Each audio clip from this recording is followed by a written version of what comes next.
in the festive mood. As we know, this is always a wonderful time in the Commonwealth of the Bahamas, time here. And, as a Valley boy,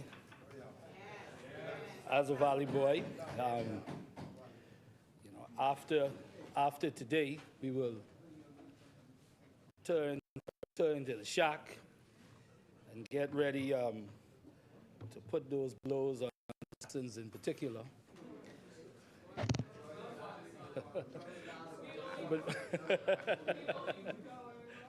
No, we're worried. We're not worried. The Saxons are the group we like. Madam Speaker, I want to thank Almighty God for giving me the opportunity to stand here in what I always contend is the greatest country in the world, the Commonwealth of the Bahamas. No disrespect to those who say the greatest little nation.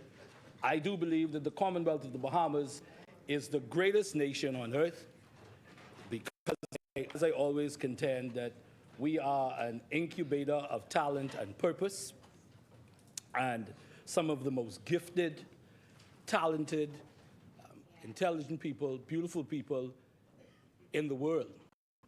In the world, Madam Speaker. And I always cite that there are countries with millions and millions of people who've not yet won an Olympic medal, ever. And the Commonwealth of the Bahamas continues to show its athletic excellence, Madam Speaker. Madam Speaker, this bill, as has been stated by a number of members, it's a very important bill. Provisions to this bill adds in enhancing the integrity of sports and our participation, Madam Speaker. Madam Speaker, I've been very fortunate, like a number of members here, to be a part of the sporting world for all of my life. Very fortunate to have played college basketball and receive a scholarship and understand fully well the importance of sports and what it does to character and preparation for life. And I'm indeed grateful for what the sport of basketball has given me of my tertiary education, leadership development, team play, and there is no doubt as I stand here today as a member of Parliament and delegate of the Free National Movement, no doubt it is due in part, to a great part, to my involvement in sports, not to mention attending the greatest high school in the Commonwealth of the Bahamas, which is St. Augustine's College, which was one of the anchoring aspects of my development as an athlete. And so, Madam Speaker, for me, as I just very briefly just take a 30,000 feet of sports in the Commonwealth of the Bahamas and a few things I just wish to mention. I continue to believe that we need a physical building for an athletic hall of fame. A physical building where you can have the various sports in the Commonwealth of the Bahamas divided into sections, but a place, one, that would allow us to put our athletes on display, not only for Bahamians, but indeed as an income-producing building for tourists alike, and so that when tourists come to the Commonwealth of the Bahamas, other than at the airport, they can physically go to a place to see athletes on display. What really brought it home for me too, Madam Speaker, was months ago on the passing of Ray Minus Jr. And we visited the family home. And understandably, in that home, there was a shrine to Ray Minus Jr., gloves and belts. And instantly I said to myself, this should be in a hall of fame, a physical building, so that Bahamians and tourists alike can see these things, Madam Speaker. Madam Speaker, Uh, I believe, and member for Central Grand Bahama talked about it, I believe and have consistently believed that the Ministry of Youth, Sports and Culture is underfunded. Now, obviously, priority would demand that you can't always get. I'm sure I ask every minister, the Minister of Health, the Minister of Education, every minister that they wish they could get a little more in the kitty, and that's understandable because the pie is only so big.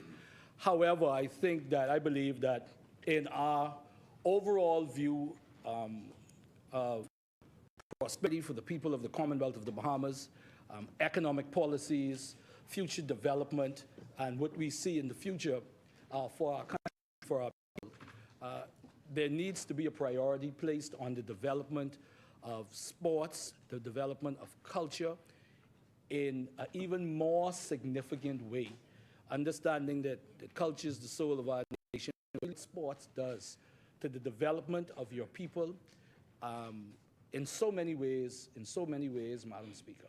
And so I'm one who agrees that youth sports and culture needs to not simply be sometimes set off to the side, if you will, and whatever trickles down to the Ministry of Youth, Sports and Culture, just generally speaking. I believe it needs to be a robust attempt to fund it in a way, and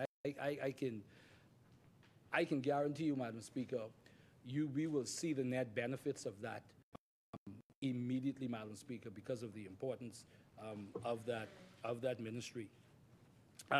Madam Speaker,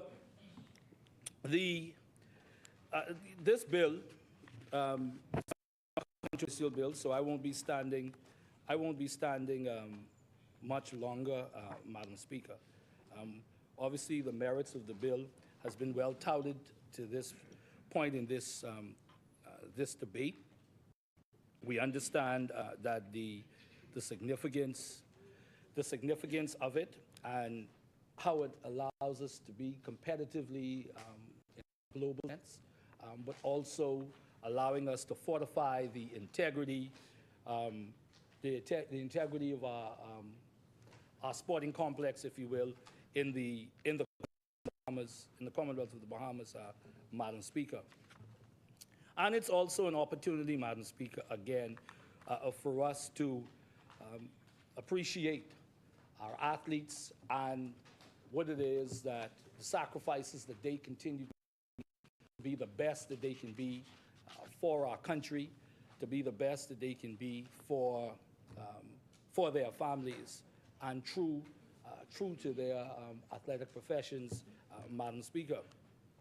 Madam Speaker, as I prepare to take my seat, Madam Speaker, just wish to mention a few things that ought not be controversial. This is a day that we agreed in spirit to end Parliament on a high note, and so I will endeavor to stay in that spirit, Madam Speaker. So, Madam Speaker, the member for Golden Gates mentioned earlier, about the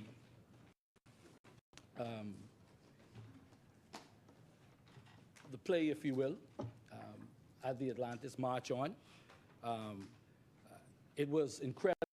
I ended there with my wife, and it was thoroughly enjoyable, but very, very enlightening and very inspirational, Madam Speaker, because it was able to mesh very strategically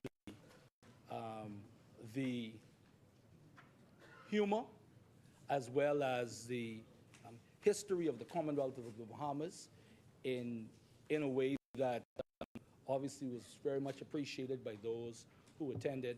And so likewise, I would like to join the sentiments of the member Golden Gates in saluting and all of the cast, members of that production, and they continue to outdo themselves, and would just like to encourage Bahamians to continue to support the creatives in our country. That too is another area I feel, Madam Speaker, that we need to continue to support in a more significant way, Madam Speaker. Madam Speaker, I do feel a dereliction of duty, Madam Speaker, as I prepare to take my seat. If I did not mention the plight of the people of Eleuthera again, and I say because continue to get calls, and especially as we prepare and the country prepares to enjoy the holiday seasons, and for many of us and some of us, many of us, we don't have issues of power generation and being in the dark. The people of Eleuthera are going through real difficult times, and I say that sincerely. They're going through real difficult times, Madam Speaker. So I hope, trust and hope that, I'm sure we all trust and hope that they can receive some kind of relief, long-term relief, as soon as they can, Madam Speaker. Madam Speaker, I wish to let the constituents of St. Barnabas know that we will be having on the 23rd, and to look out for flyers and announcements, and so spend time together as we finish the year off together, Madam Speaker. Madam Speaker, I see that Ms. Roll has left, but just likewise too wish to congratulate her for her contribution to sports development in the Commonwealth of the Bahamas. When I was much younger, and everybody know that she is the wife of the member for South Beach, so I know them personally. When I was much younger, I was very fortunate to be playing night league when she was playing basketball. In this cycle of life that continues in the Commonwealth of the Bahamas, and as the years go by, it's truly wonderful to share with your contemporaries this journey as everybody is trying to make their contribution, not trying, but everybody is making their contribution to the Commonwealth of the Bahamas.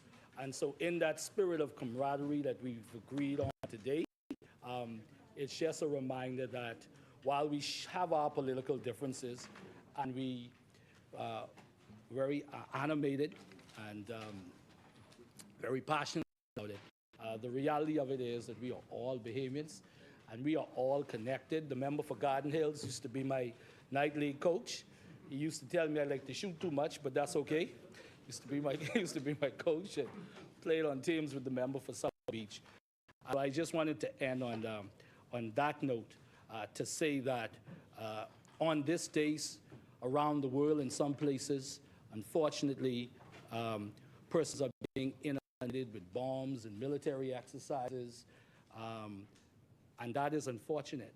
But we are blessed in the Commonwealth that even as we speak, that there's a peace and tranquility, not only in the country, but a level of, like Mama would say, a level of decency that continues to stay resident in the population. You know, maybe not perfectly, but that's why when I get up on everything and I go on my knees, I am grateful to Almighty God that I live in the Commonwealth of the Bahamas. I wish all of my colleagues, except for those who are Saxons, a wonderful, show love, yes. I wish yes, yeah. Truly wish all of my colleagues a very safe Christmas and prosperous and safe New Year, and may God continue to cover your families, and pray that all of the desires of God and your wishes do come true during this holiday season. Thank you very much, Madam Speaker, and St. Barnabas supports this bill. Thank you, Honourable Member Asmini.